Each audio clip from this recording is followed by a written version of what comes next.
नमस्कार किसान भाइयों, काफी लंबे समय के बाद आज मंडी के भावों पर चर्चा करेंगे। जैसा कि मैंने वीडियो के शुरुआत में ही लिखा है कि क्या इस बार इसबगोल 25,000 रुपए जाएगी और जीरा 50,000 रुपए जाएगा, इस पर भी चर्चा करेंगे। लेकिन उससे पहले मंडियों के ताजा भावों पर एक नजर डाल लेते हैं। एशिया की सबसे बड़ी मंडियों में शुमार बीकानेर की नोखा की मंडी में चना बिका है 4500 से 4700 और इसबगोल न्यूनतम बिकी है 15,000 और अधिकतम फ्रेश माल बिका है 24,000 रुपए पर क्विंटल। और नागौर की मंडी में जीरा बिका है 36,000 से लेकर अधिकतम 40,200 रुपए। इसबगोल बिकी है 17,000 से लेकर 22,500 रुपए अधिकतम। और मेड़ता मंडी की बात करें तो मेड़ता में ज्यादातर इसबगोल बिकी है 18,500 में और अधिकतम 21,400 रुपए में भी इसबगोल बिकी है। और पीली सरसों यहाँ पर बिकी है 5400 से लेकर 5600 रुपए।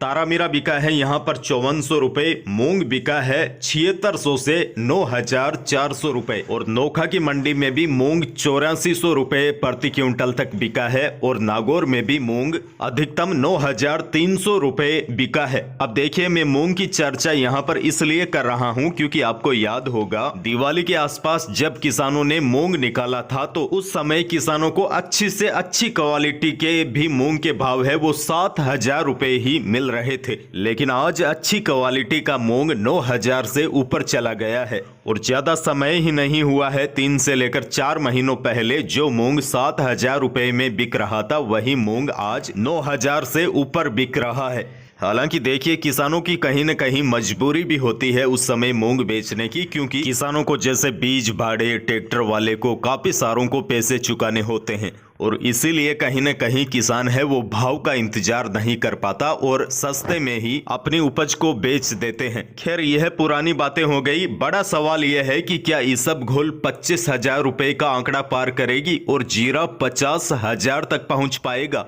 हालांकि इसको लेकर मैं भविष्यवाणी नहीं कर रहा हूं कि ऐसा होगा, लेकिन हो भी सकता है।